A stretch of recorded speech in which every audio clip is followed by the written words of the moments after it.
Thank you, Mr Acting Deputy President. And as you know, Mr Acting Deputy President, I'm only new to this place, so I'm not sure if there's a provision of standing orders for the Labor Party to withdraw a matter of public importance after it's already submitted in the morning before we start business, but I think they might have wanted to withdraw today's because I was listening to Senator Bilic's contribution very, very closely, and she failed to mention one very important thing. Let's just look at what this MPI says, a matter of public importance that the Labor Party would have submitted to the President around 8:30 this morning. They said the impact of the Abbott government's chaos, dysfunction, division on business and consumer confidence. So the implication there is certainly the implication in Senator Bilic's contribution that business and consumer confidence is down. Although I'm not sure if Senator Bilic's kept up with the news today or if she just wanted to ignore it, but consumer sentiment came out today. Westpac, Melbourne Institute Consumer Confidence Index, which she did mention, she mentioned the series in her contribution, but the senator failed to announce what happened today.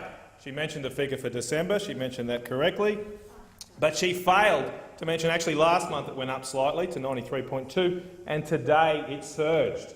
Today it surged by 8% to 100.7. To 100.7. The highest level since January last year, Mr Acting Deputy President, and Senator Bilic failed to mention that. So I'd like to ask the Labor senators that are following, who have we got next? We've got Senator Dastiari. He's on the Economics Committee. He should have known that and seen that release today. I'd like to see him explain that anomaly, because their whole matter of public importance is about trying to say that consumer confidence is down somehow because of this government. But it's not down. And if it's not down, the whole argument falls down. It's gone. It's all over. Do I have to keep speaking for 8 minutes?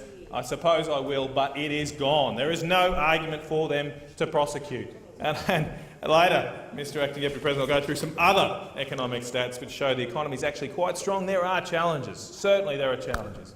We have gone through a terms of trade boom not seen since the 1850s.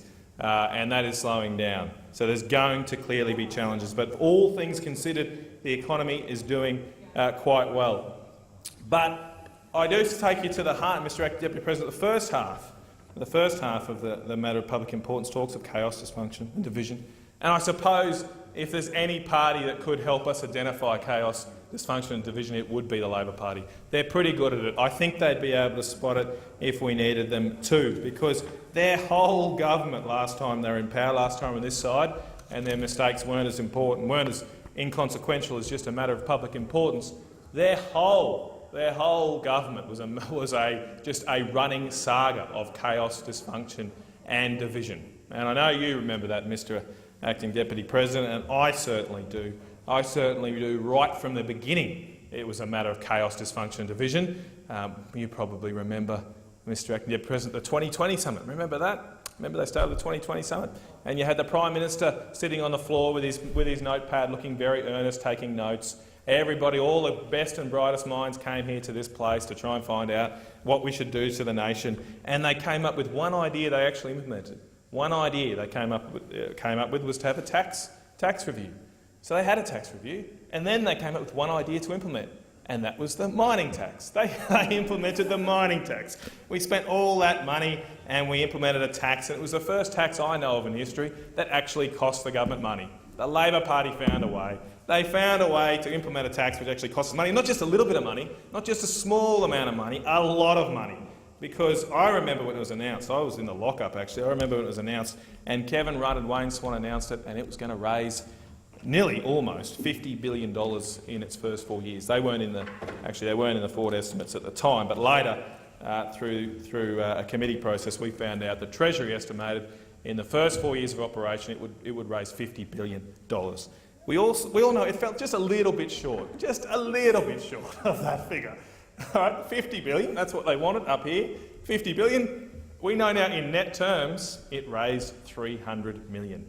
300 million. They wanted 50 billion from the tax, and it raised $300 million in net terms. And that was just what it raised. That was just what it raised to the Commonwealth Treasury. They, of course, at the time they announced the tax, they announced all these weird and wonderful other spending programs with it. They announced mining exploration, tax credits, small business asset depreciation write-offs, an infrastructure fund. They announced all these different spending initiatives, superannuation guarantee increases. That was probably one of the most costly of them all. All up, they locked in $17 billion of spending for this tax. It was going to raise 50. They locked in $17 billion of spending. They thought they had plenty of room. In fact, they didn't. Now, that was just one example. I'm not sure if I'm going to have time to go through all of these. I might just focus on some of the ones that hit regional Australia, coming from this side on this end of the chamber here, because Senator Nash would remember quite clearly the night that the Four Corners program ran about the live export trade, and there was some very horrific footage there, and there certainly needed to be a policy response. Indeed, I think the first instinct of the then Agriculture Minister was the right one. He shut down the abattoirs, but that wasn't good enough for the Labor Party. They wanted to do more, and they, because of a TV program, they shut down our exports of food to our closest neighbour, more than 250 million people, overnight. They shut down those exports overnight without even the courtesy of a phone call. The Indonesians found out about it through the news. It was an absolute disgrace. Remember they had all those, I'll go through these, I like these ones. Remember they had all those wars, Senator Nash? They had the war on inflation, the war on obesity. Whatever happened to the war on obesity? I don't think we were successful in that one, Senator Madigan. And then we had a war on the greatest moral challenge of our time. I know we did lose that one, we lost that one. And then after wars, of course, comes coups and revolutions, and for good measure they had two of them. They backstabbed two Prime Ministers, two sitting PMs, and now they come into this chamber and try and lecture people about chaos and division. Now, look, I recognise that the Liberal Party have had a tough couple of weeks, and I've publicly said I hope they don't change aeroplanes in mid-air, because I don't think it's a good idea. I think the example of the Labor Party is pretty clear. Once you go down that bloody path, it's pretty hard to come back from it. So has been a tough couple of weeks, but there is a difference. There is a difference between that side and this side.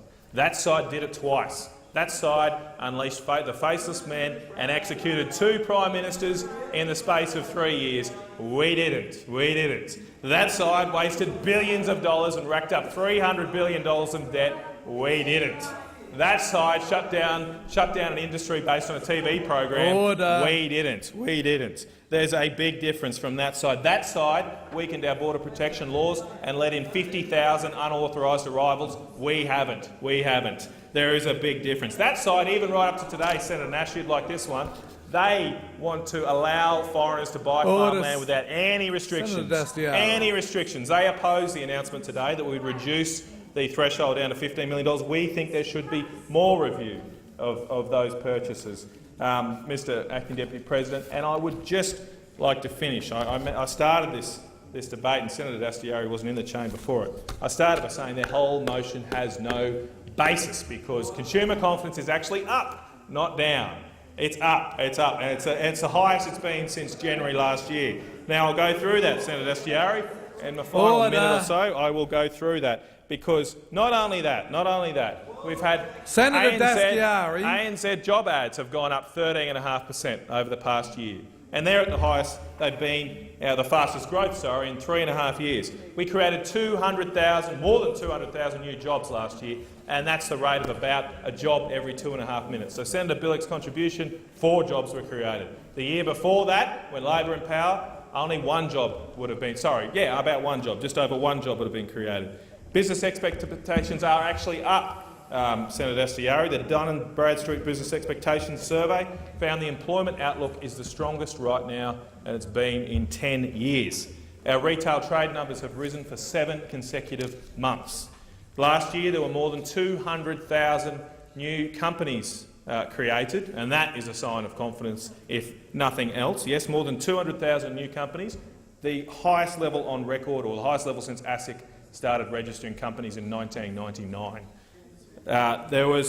The dwelling approvals are up 8.8% in the past year. The consumer price index rose by just 0.2% last quarter, after rising 0.5% the quarter before that. It's going at an annual rate of 1.7%, well below the RBA's target band of 2 to 3%. Electricity prices were flat in December after falling by a record amount the quarter before, thanks to the carbon tax. These are the facts, Mr Deputy Acting President. We can't take credit for all of them, but the economy is much stronger than it was when we came to power 16 months ago.